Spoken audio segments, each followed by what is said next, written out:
Welcome to Comic Power. I am your host, Comic Killer 72. This segment today is called Wicked Wednesday. If you didn't know, Wednesday is the new release for new comics that come out every week. These are my recommendations for the best books to pick up on Wednesday. I will also name one book to be the speculation pick of the week. I am going on vacation for the Independence Day holiday, so I'm putting out this video early. First up the bat is The Flash Rebirth #1, which is going to a second print. Every last one of the DC Rebirth titles have done tremendously well in both sales and critical acclaim, and that includes The Flash. Next up the bat from DC Comics is Green Lanterns #2. Instead of following the exploits of experienced Green Lanterns like John Stewart and Hal Jordan, this series is following the rookie Green Lanterns, Simon Baz and Jessica Cruz. And it appears they're getting their ass handed to them by Bleez. She is obviously the villain here, and she's affiliated with the Red Lantern Corps. She's an obscure villain at the moment, but she may be breaking out this year. Be sure to pick up her first appearance, which is Final Crisis Rage of the Red Lanterns #1 from 2008. And keep following the Green Lanterns 2016 series. It's really going somewhere. Next up from Vertigo Comics, which is a division of DC, is The Sheriff of Babylon #8. This is part 8 of a 12-part miniseries. It's the story of a Florida police officer turned military contractor who arrives in Baghdad in 2003. This story is riveting and gruesome. When you pick it up, you can't put it down. I would advise you to go ahead and pick up The Sheriff of Babylon #1 while it's still cheap. This comic miniseries has movie written all over it. Next up the bat, and also from Vertigo Comics, is Unfollow #9. This is the story of a dying social media billionaire who's going to leave his fortune to 140 random characters, or whoever is still alive at the time of his death. This comic has already been optioned for a TV show on ABC, so go ahead and pick up Unfollow #1 while you still can. It only costs about $10. Issue #1 is a great investment, and the overall series is a fantastic read. Next up from DC is The Flintstones #1. From what we can tell on this, they've aged up Pebbles to make her a teenager. If you are a lifelong Flintstones fan, go ahead and pick this up for nostalgia. If you're a speculator, I would ask you to go ahead and skip it. The Flintstones is an iconic brand, but it has been replaced by The Simpsons and Family Guy in terms of cultural influence right now. Next up is the speculation pick of the week. And that's going to be Justice League Rebirth #1. This is pretty much a no-brainer. This is DC's greatest heroes on the same team. If you don't like this, you just don't like comics, so go ahead and pick it up. There are 4 faces on the Mount Rushmore comics, and DC has 3 of them: Superman, Batman, and Wonder Woman. The other is Spider-Man from Marvel Comics, which brings us to Marvel.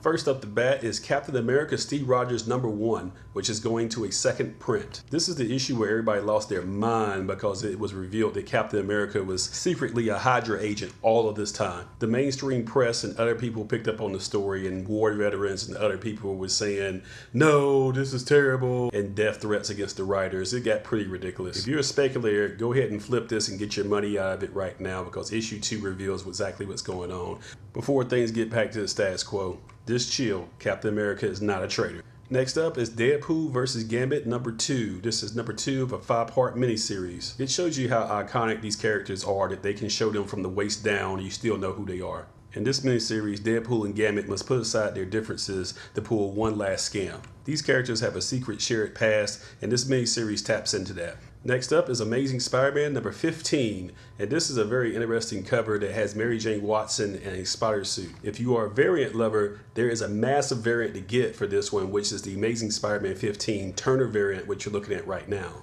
This is limited to 3,000 copies, and it's going for about $35 pre-order on eBay right now. There's also a sketch variant of this, which is only one of 1,500, which is selling for about $75. And this is a big deal because Michael Turner is deceased. He was a very influential comic book artist and the founder of Aspen Comics. He died in 2008 at the age of 37 from complications from bone cancer. His company Aspen Comics still exists, and they're working with Marvel and DC to use archives of his art for these exclusive variants like this. Rest in peace, Michael. You are missed. Next up is our report on independent comics and small publishers.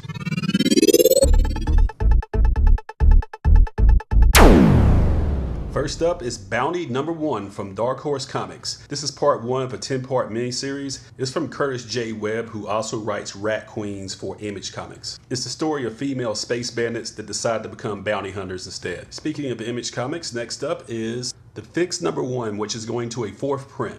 This book is my favorite book of the year personally. It's the story of some crooked cops told in a dark comedy. They pull off a robbery that was not endorsed by their police chief, who is also a crooked cop. So to make up for their blunder, he tasked them to move some drugs to an airport which is controlled by a drug sniffing dog that never fails. So the dog that you're seeing on these variant covers is Pretzels the dog. He's the drug sniffing dog that they must beat. It's still not too late to get into the fixed game. You can get issue number 1 first or second print for about $10 on eBay.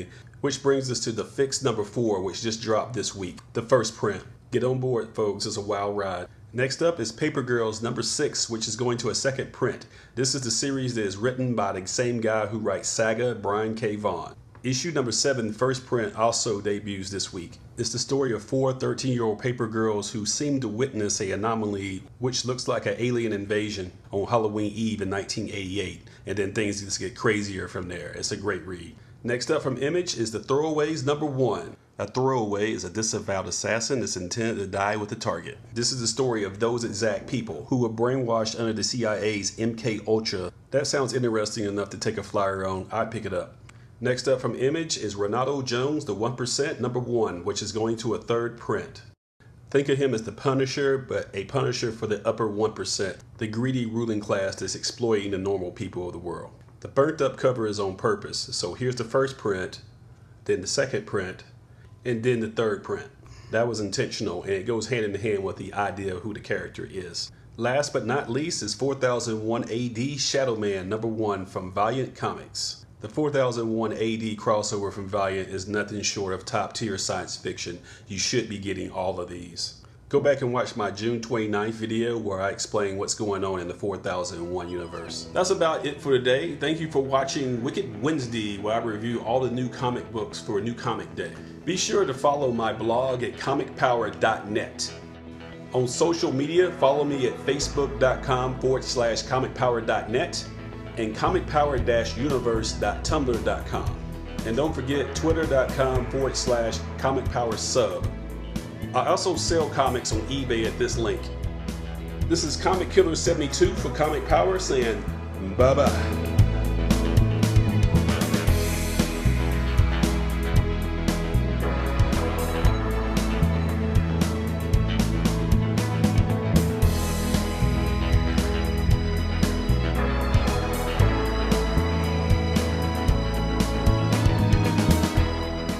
And don't forget to share this video, click on subscribe, give it a thumbs up, and tell everyone you know about this channel to help it grow. Thank you for your support.